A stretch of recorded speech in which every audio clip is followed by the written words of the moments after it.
I think that the unemployment rate will go into a 4.5% to 5% range because of the signs of weakening labor demand that I'm seeing. We'd already be there if it weren't for the fact that after the horrible experience of COVID, and then companies couldn't find their employees anymore, and it created that huge disruption in the labor market. Companies are lulled right now. They'll cut their hours, but they won't cut the bodies. And it's very interesting when you look at the data in the US, because you talk about these non-farm payroll reports. I didn't hear you talk about what's happening with part-time and full-time, right? So we're getting all these jobs, they're part-time. Full-time employment hasn't grown at all in the United States in the past year. This supposedly red-hot economy hasn't created a single full-time job. So cutting hours, moving people from full-time to part-time, that usually presages the very painful decision to have to let people go. But you see, that hasn't happened yet. We've already seen the unemployment rate go from 3.5%, as you said, without there being any firings. Imagine what happens when we see the firings.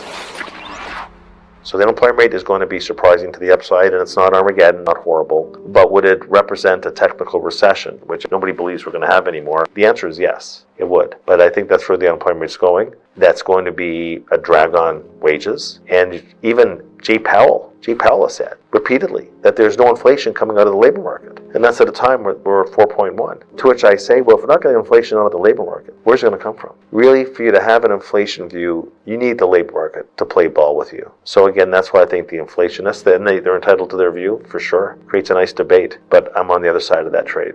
The first thing is that although the Fed cut rates aggressively at the September 18th meeting and then cut again in December, as you had accurately said, at the same time, they were talking the markets out of pricing in rate cuts for this year. And now we're down to basically just more than one. We used to be multiples. And that's what mattered the most. This is a case in central banking. Words matter more than actions. So it's like the leaky boat. They cut rates and then they talk the market into pricing out further rate cuts, and then the yield curve steepens because the front end of the curve will rally on the actual rate cut, but then the longer term part of the curve will see, this is going to be a truncated easing cycle, and that's really what's happened. You layer on top of that the term premium, which is reflecting the uncertainty around Trump's policies, and that's what's caused the back end of the curve to go up in terms of yield and steepen it. It's really hard to know right now what message the yield curve is sending you. I think there's really two things, and it's not about the economy. It's about the Fed's reaction function, and it's about concern that fiscal policy is going to remain in a state of disarray. I think that there's a fiscal premium at the long end of the curve. The Fed has been able to pin the front end by its own actions, and now they're saying they're going to pause for the next several months. There's not a full rate cut priced in until July. The back end is reflecting Trumponomics. In a sense, it's not about inflation expectations. It's about two things. The deficit's not coming down, despite Elon Musk. He wants to cut taxes. Of course, he wants to cut spending, but there's not enough spending to cut, unless you're going to attack entitlements, which he said he's not going to do. And so that's what the bond market's telling you. There is a fiscal uncertainty premium that's keeping long-term rates elevated. The Fed's already anchored the front end, so the yield curve is steepened. I don't know what the economic message is. It's hard to say. I had fully expected that we were going to see a recession by now, but we haven't. And there's a reason for that. And if you remember, I said that in my business, your assumptions drive your conclusions. And if your assumption is wrong, well, ipso facto, your conclusion is going to be wrong. My conclusion was wrong. And where it was most wrong, and it comes down to, the data that we were first talking about, and this is what's not included in private sector surveys. And it's not included in the Beige Book because the Beige Book are surveys of business executives across all industries, is all the government spending that's going on in the United States at this very moment.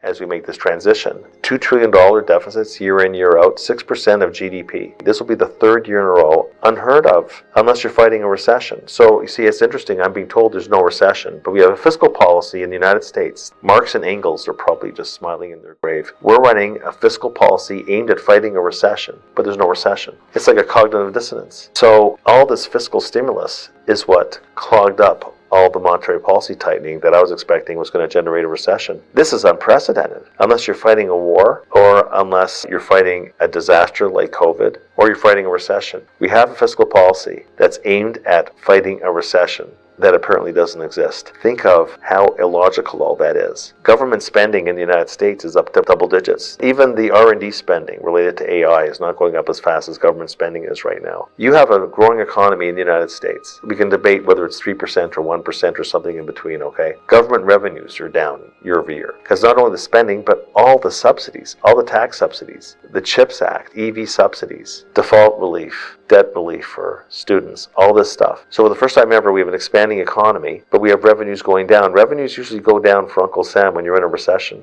So there's so many strange things happening. But what really caused me to get my call wrong was I did not see that we were going to go through this elongated period of such fiscal support. Government support. The average OECD country outside the US is running a deficit GDP ratio of 3%. We bellyache about Canada. I don't believe that Justin Trudeau, ultimately got turfed out because of fiscal policy. I just think basically people got tired of him. Canada's deficit is 2% of GDP, thrown the province is 3% of GDP. That's why interest rates are so much lower in Canada, is we do not have that same degree of fiscal stimulus. Back to the question, the steep shape of the yield curve is reflecting the doubts that the market has that Trump will be able to rein in the deficit. Although I've been bullish on bonds, the only friends the bond market has right now is the Freedom Caucus, those 38 fiscally conservative members in the House. The question is, will they stand their ground or will they get bullied? Trump had to get off the golf course, think about that, to get on the phone to save Mike Johnson's job as Speaker of the House. So a lot will depend on the fiscal side, what happens in the House, because the Republicans only have a one-seat majority. So that'll be very interesting to see, because if left unchecked, the deficit's not even going to be $2 trillion this year. It's going to be more like $3 trillion. We have the first 3 months of the fiscal year, and the deficit's up like 30 or 40% from where it was this time last year. So that's what the shape of the curve is telling you. No other economic message other than concerns over the state of fiscal policy in the United States right now, which have yet to be resolved. I could tell you I'd be buying the bleep, bleep, bleep, bleep out of it if that were the case. There's always the risk of an overshoot. The last time we got to 5% on the 10-year note in October of 2023 was a great buying opportunity. And remember, there was one point in September of last year we got to 365. So I'd say that would be a very nice buying opportunity. Is it possible? 100%. But it would, to me, classify an overreaction. There are conditions that can take us there. I could be wrong on the inflation call. It could be that the spending cuts don't amount to anything, that he cuts taxes, overly stimulates aggregate demand, that productivity doesn't hold up as much as I thought, because inflation is about supply and demand, right? So you have to have a base case scenario. I do have confidence in that forecast, but there's no such thing as 100%. A lot of things would have to happen to break 2 or above 5% from where we are right now, but I would say that that would be one great buying opportunity. And that something I just said reminds me of something I want to come back to, because everything you had mentioned about tariffs and immigration and so on and so forth, all inflationary. And you mentioned Paul Tudor Jones, who I know very well, but we didn't talk about AI. If the stock market is right about AI, then we're going to have a productivity boom. You cannot justify the valuations in the stock market today unless you believe that AI is going to drive a major productivity boom that will cut corporate costs and boost productivity, boost corporate profitability at a rate that will be triple the historical norm over the next 5 years. That's what the market's telling you. Well, you don't need to do much more than get through first-year economics to know that productivity is an inflation killer. If you think that there's going to be wage increases, really?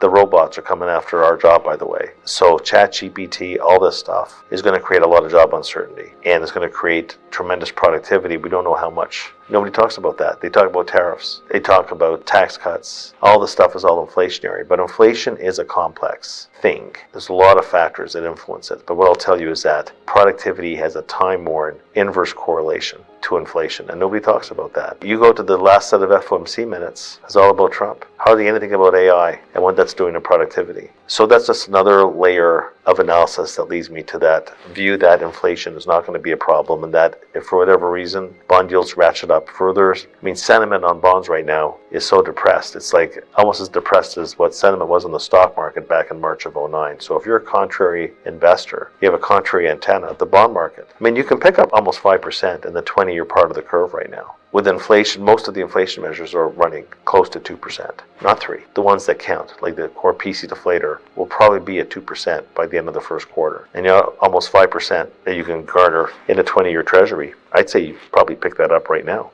We had a huge decline in the deficit GDP ratio under Barack Obama, but of course it wasn't him, it was Congress. So the House in particular will have a big say on how this happens. Trump already said in the election campaign, because he wanted to get elected, he wasn't going to touch entitlements. That's unfortunate, because without small changes to entitlements, so small tweaks, they can have a very powerful actuarial impact on those deficit projections. But he's not touching entitlements, because of course you're entitled to them. We're introduced in the 1930s amid the Great Depression. And like everything else, what is intended to be temporary turns into something lasting. We're not going to inflate our way out of this. I'm unsure if we'll grow our way out of it.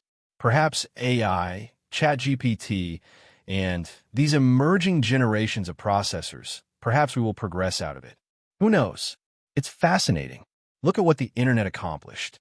Really, 3 or 4 years after Netscape went public and made the internet accessible to the masses, the U.S. government was recording budget surpluses under Bill Clinton. Bill Clinton lowered taxes, so it is possible. That will diminish, but the degree to which this transformation in the technological progress curve, because that's what it is, will generate the revenues needed to decrease the deficit. I'm not banking on it. All right, so Trump is going to freeze civil service hiring. That doesn't impress me much. I mean, if you want to achieve Elon Musk's $2 trillion objective in spending reductions, you'll need to dismiss a substantial number of government employees, not just halt recruitment.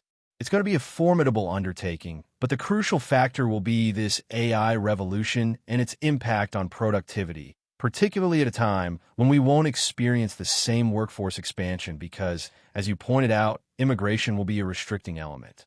So, we will require productivity as a driver of economic expansion from the supply side. So, I won't say anything is impossible. It's feasible, but I remain skeptical.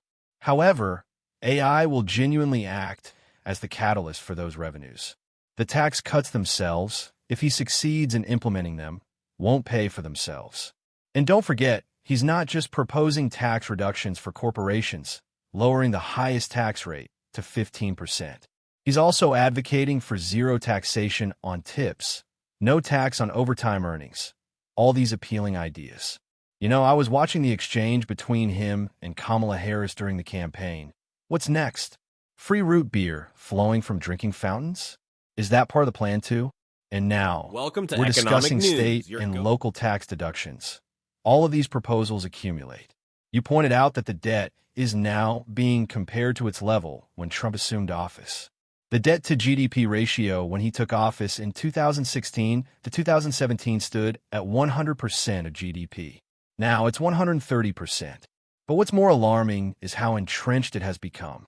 They're mirroring Canada's path in the early 1990s because when he assumed office, and this is the most significant statistic in Trump 1.0, the interest coverage ratio, or simply put, the cost of servicing debt relative to revenue, was 8%.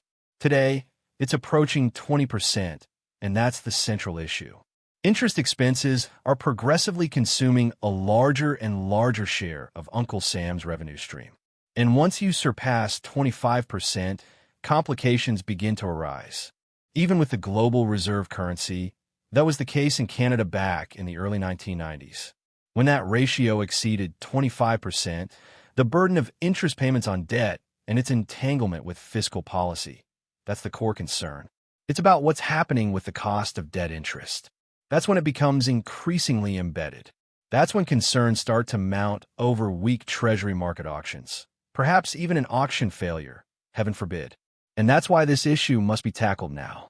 The only group poised to handle it, as I mentioned, consists of 38 Republicans in the House. They either have the determination or they don't, but we'll likely find out in the next 6 months.